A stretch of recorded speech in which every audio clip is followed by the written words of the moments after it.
BRUCAST is back, baby. Moscow was a tough place to study, according to the document you sent me. Why? Two things. First of all, naturally, where I was in my life when I went there, because I was an 18-year-old guy who just finished school, and I went to a completely different town. Even though culturally it's not that far, like growing up in Kazakhstan, you can very easily navigate yourself within the Russian culture, whether you like it or not. And the study was still very fresh. It appeared 1 year before I applied there, so it was still a bit experimental.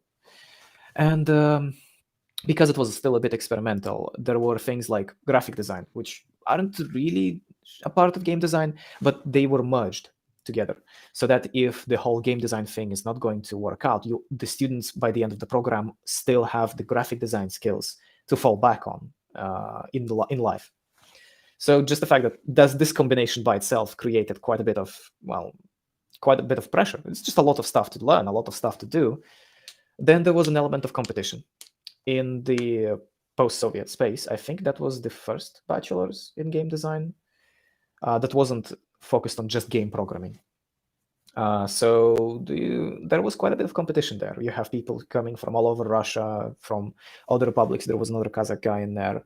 We had a Mongolian guy, and many, many others. I don't exactly remember. We had people from Estonia, I think, also.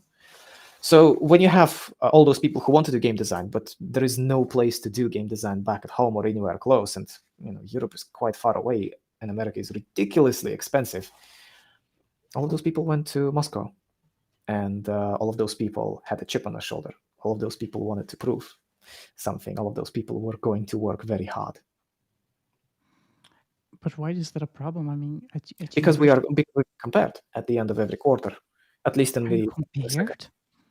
Yeah, no. They say it wasn't like, we're not comparing you too much, but at the end of every quarter, we presented the work that we've done. Game design related work, like some kind of project that we've been working on, in a room full of students and the teaching staff, and we go alphabetically and we present it and we kind of defend our project, and everybody does that. So what essentially happens is you see the projects before and after you, so naturally you compare yourself to everybody else. But that's more an internal dialogue, right? It's not something that the university is doing. No, university is very specifically making it that way, because there is an audience with I don't know, 60, 70 people. There was a crammed audience that everybody has to go to. It's mandatory. Mm-hmm. So you can't just appear there for just your project, come in there, defend your project, and then leave. You kind of have to stay there and watch everything else. And that was an intentional decision. But I would say that's quite standard, right? Don't you need to do that in every university when they're presenting the projects? When you do it so often, you see yourself kind of falling behind other people, because some people are really good at what they do. You can say, hey, look, I made this little board game and I tested it a few times. It was very difficult. And the very next person after you is like, I already published my game and earned money for it. And I used that money to pay this artist. And now I'm working on a sequel. And everyone's like, and then you're sitting there like, damn it.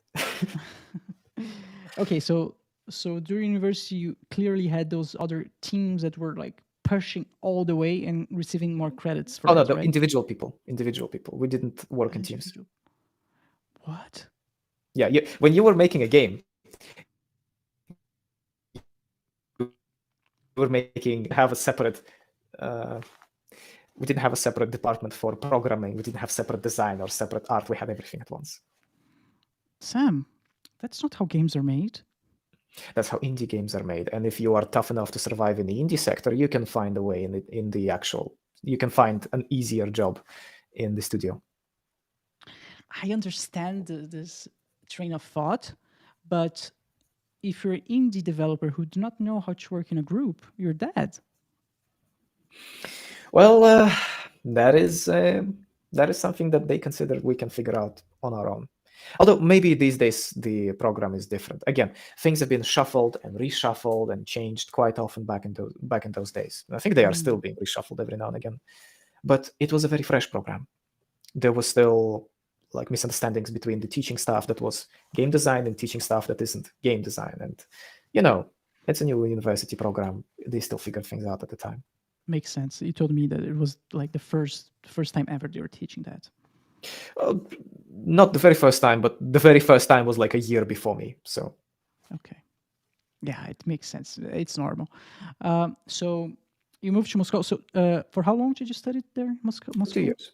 2 years. Okay. And this was enough to finish the game design bachelor? No. I left before finishing for other reasons. Remember, I previously told you that my main objective was to build my life in Europe. Yes. Yeah, that never went away. The idea was that I finish my study in Russia and then I go for a master's degree somewhere in Europe. But seeing how things have been working out in Russia, it was 2018 and 2019. It was there was quite a bit of protest activity in the city itself, and a lot of things. Russia was already getting itself into some sort of political issue here and there. Plus, the conflict in Ukraine was still very much going on. And you live there, you talk to people, and you just see that most people were completely fine with what was happening. Most people didn't really give a shit.